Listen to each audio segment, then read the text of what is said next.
Hello out there. My name is Earl Neall. This is a record I personally made of the scrapping of the USS Coral Sea CVB, CVA, CV-43. I added a couple of news articles and some of my input. Before we get going, you'll have to forgive my evil eye. I had cataracts removed and new lenses put in, and like the rest of me, they're not normal yet. Hope you enjoy it. I had the privilege of serving aboard the Coral Sea from January 1952 until October 1955. I was an electrician's mate. She was a CVB when I went aboard and a CVA when I left. As I get older, I seem to remember a lot less. But those days aboard ship are still vivid in my mind. Some are great and some are even funny. For instance,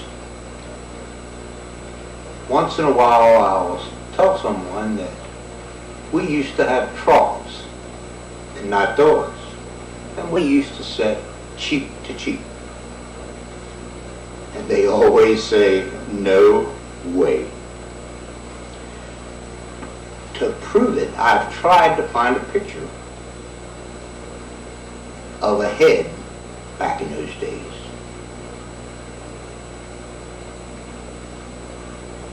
But who would take a picture of a head? Hey, if there is a who out there, I'd sure like a copy of it. Well, enough BS. When she was brought to Baltimore for scrapping in July of 1993, I started taking video of her. Over 7 years later, at 13:47 hours on 8/9/2000, they pulled the last piece of her ashore. And if my information is correct, she ceased to be, and the Navy gave up title to her. What a sad day that was for me. All video taken was from a distance, and then close up from my boat until 1:20:95. Finally, I met Mr. Kerry Ellis, who allowed me on the property and later on the ship to video. He owned the yard and the scrapping business. At this time, I would like to thank Mr. Kerry Ellis, his wife Sandy, and other members of the family for all they did for me. They gave me everything I asked for and then some. I kid around about stealing things. You'll see that in the video. But truth be known, I didn't steal anything. I didn't have to. Everything I got, they gave or saved for me at their own expense. Mr. Ellis has passed away, but I'm still in touch with Mrs. Ellis, and she, believe it or not, is still doing me favors. Thanks again, Sandy, and may God bless you and yours. They were inundated with requests from many who served aboard, and in some cases, their family members. I want you to know that every request was fulfilled, even sending items at their own expense. I thank them for myself and all who served aboard her. I'm sure that some of you have heard horror stories about environmental problems during her scrapping. Take it from someone who was there. They were bull with a capital B. To my knowledge, Those of you who were allowed aboard the day before she was decommissioned in Norfolk in April of 1990, if you think back or look at pictures or video that you took that day, you should remember the large hole that was cut from the hangar deck down to the deck where the number 2 electrical generators were. It had stanchions welded to the hangar deck, covered with blue bunting to hide it. If you looked down, you could see the scrap and asbestos that was lying there for everyone to see. They were blamed for cutting that hole and creating a hazard and many other things that they just didn't do. To make a long story short, I truly believe that they were screwed by the EPA and some high-ranking government officials. And I just can't say it any plainer than that. I personally apologize for the injustice that I truly believe was done to them. I still have many items in my possession. Other items were shipped to the West Coast by one of our shipmates, Clarence Neander, at his own expense. He sent them to John Pritchard, our VP, to be put on display aboard the USS Midway in San Diego. Thanks, guys. I am now looking for someone or organization to put what I have on display somewhere on the East Coast. Is there anyone out there? Now for the video. I had it put on DVD so it can be made available to our association to those interested in a copy. I give the USS Coral Sea CVB 43 Association permission to copy and sell the CD. I request any profit made on it be used by the association at their discretion. I ask no profit, no reward. To be honest, my God has given me way more than I need or deserve. If that makes you think that I am politically incorrect, live with it, because I do believe in God. This video is uncut with all my mistakes included, and I request, if copied, it not be altered in any way. It's long, and for some of you, may be gut-wrenching. Some of my best work is when I forgot to shut the camera off. Warning: if you want to remember her as you last saw her, stop the DVD now. For those of you who watch it all, I'm sure you will see things you never could have seen had she not been destroyed, and some of them were really something to see. I dedicate this DVD to her memory and to all who have served, who are serving now and will serve in the future. God bless us all, and from me to you, smooth sailing. Thank you.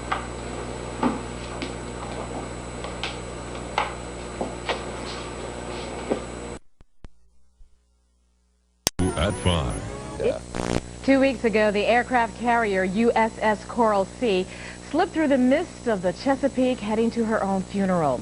She served her time and is now headed for a Baltimore scrap heap. Tonight, News Channel 2's Lou Davis joins a Towson man aboard the Coral Sea for one more look and a final goodbye to this great gray lady. Once the pride of the seas, the USS Coral Sea now sits at a Baltimore scrapyard. Within a year, she'll be cut up into 2-by-5-foot slabs of sheet metal.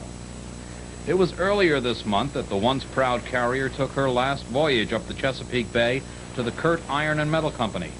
Carrie Ellis says it'll take about a year to take her apart.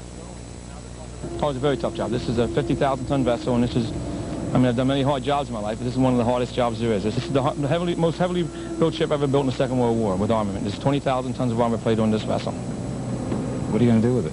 Just cut it up and sell it to armor mills that buy armor plate.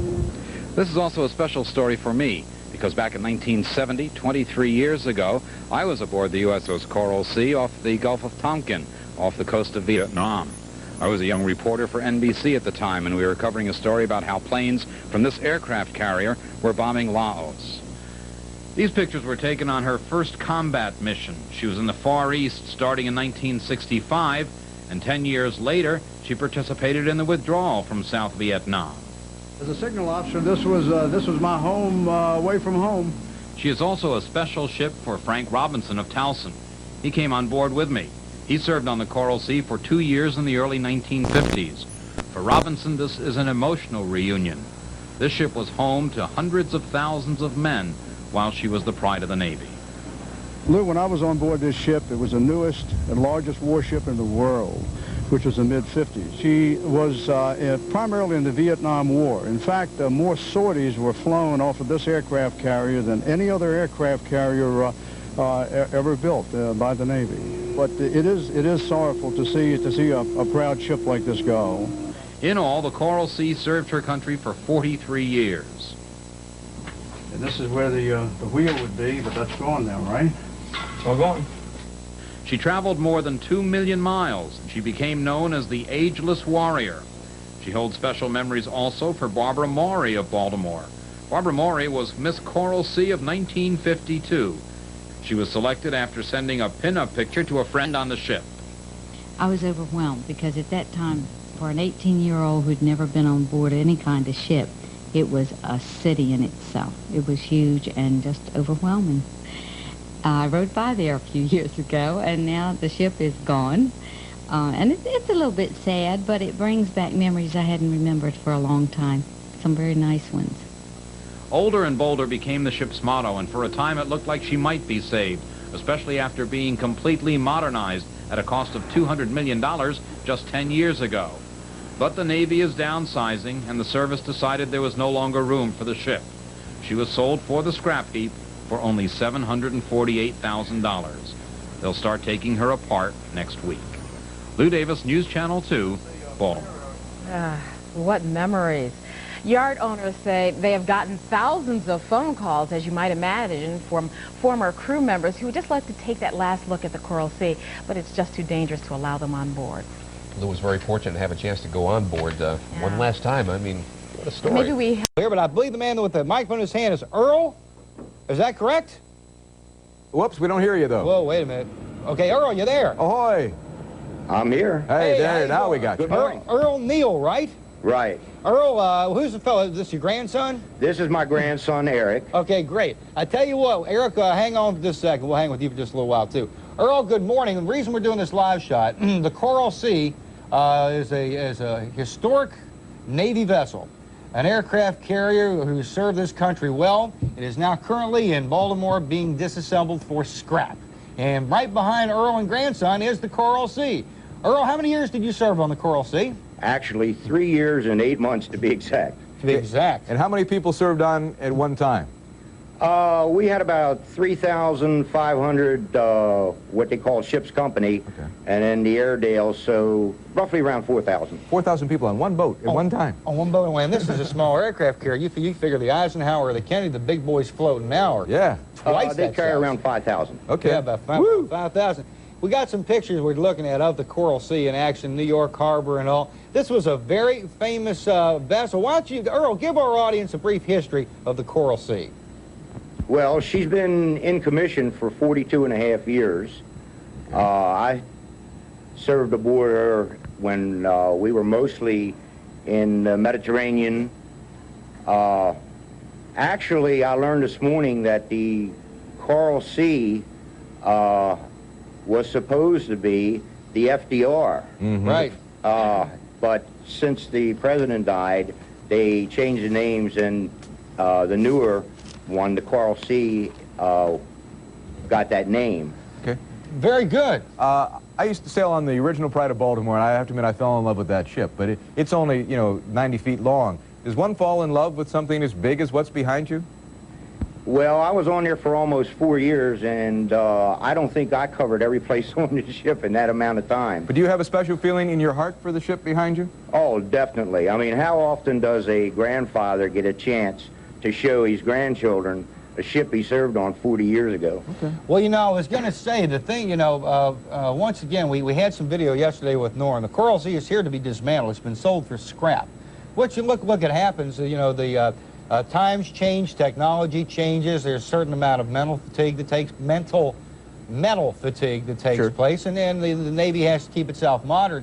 And so it really is a real chunk of history sitting down there. What did you do on the Coral Sea? I was electrician's mate, and actually I operated the generators. Big boys. Yeah, I actually had the opportunity to load test our generators when we were in dry dock in Virginia, and we put our generators on, and we carried roughly half the city of Norfolk. That is incredible. Wow. Man, that is really some output. What's your grandson think of the boat? Can he hear us, or can your grandson hear us? Yeah, I can hear you. What's your name, bud? Tell us your name again. Eric. Hey, Eric, how's it going today? All right. Okay. Give us your perspective. What do you think of that? Well, I don't think they should scrap it. I think they should keep it running. Well, you know, something tells me it costs a fortune to keep that thing up. Yeah. You know, when your is this the first time you've been down there, or when it came in, did your grandfather grab you and say, let's go look at the Coral Sea? Man, we've been in my John boat, my other grandson, and we've been all around the Coral Sea. Really? Yeah, what I'm doing is, I heard your segment yesterday. Yep. There is a Coral Sea Association. I'm sending you all that information. Okay.